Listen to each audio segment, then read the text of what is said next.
Hi, and welcome to the Contingency Plan. This video is about where you do not want to be when the shit hits the fan. This is an article from deathbefore.disinfo.com that was posted on our Facebook group by Becky. Instead of simply linking to it, I will be reading it to you and adding in my own thoughts as we go along. Whenever you see this guy on the screen, you will know that is my commentary. When it hits the fan, America's population centers will explode in violence, looting, and total breakdown of law and order. It's a theory put forth by numerous survival and relocation specialists, and one that makes complete sense if you consider what happens in a truly serious collapse-like scenario. Survival blog founder James Rawls calls them the Golden Horde. Because of the urbanization of the U.S. population, if the entire eastern or western power grid goes down for more than a week, the cities will rapidly become unlivable. I foresee that there will be an almost unstoppable chain of events. Power, water, food distribution, law and order, arson fires, full-scale looting.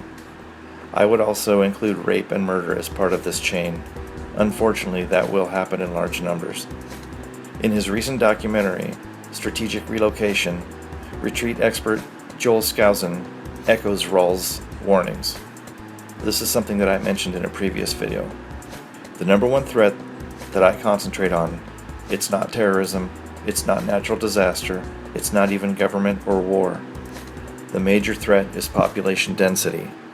Because every crisis that threatens, even a local crisis, can turn exponential because of the close proximity to people who cannot help themselves.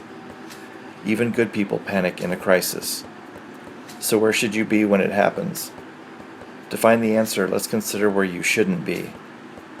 Recent U.S. Census data indicates that out of the 3,000 counties in the United States, fully 50% of the population lives in just 146 of them. If you want to have any chance of surviving a widespread catastrophic event by avoiding the hordes that will be searching for critical resources in its aftermath, then check out the following map to get a visual reference of the areas you want to stay away from. Now, depending on your current location as well as your preference for cold weather versus warm weather survival, you can see by this map that you have multiple choices in regards to where your final destination should be. There are many factors besides the climate to take into consideration, of course, and that is something that only you can decide for yourself. This map will, however, show you the options that are available to you in regards to getting away from populated areas. I have an area of the country selected for myself if relocation becomes necessary. I suggest you have a plan as well.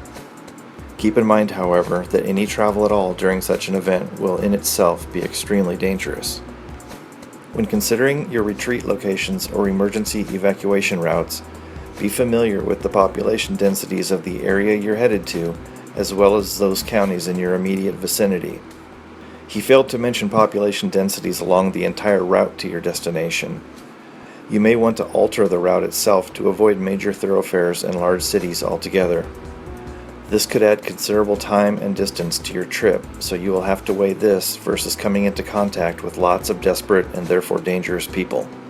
I will be doing a separate video about travel itself during a catastrophic event.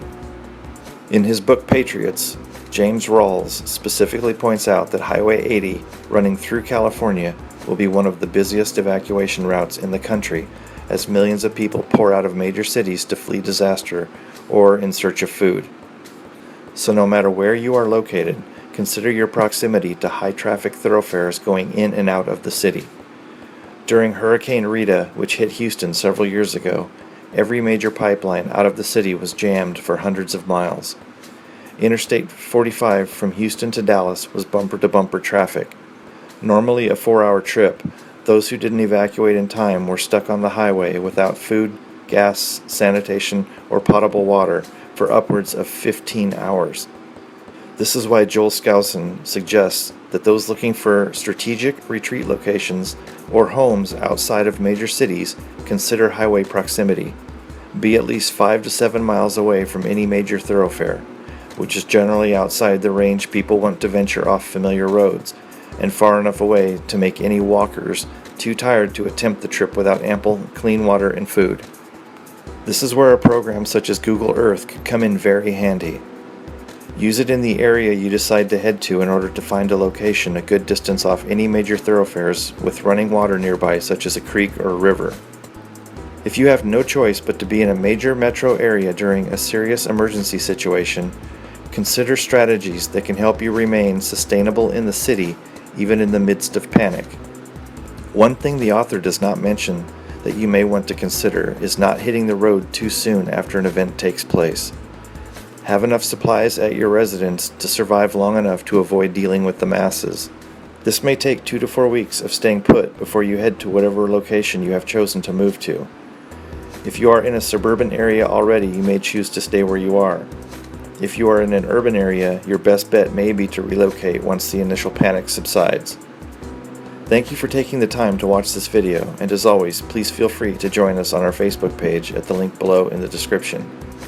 Also included in the description is a link to the list of all 146 of the counties that are home to half the total U.S. population, as well as a link to a very short article on the Golden Horde. Peace.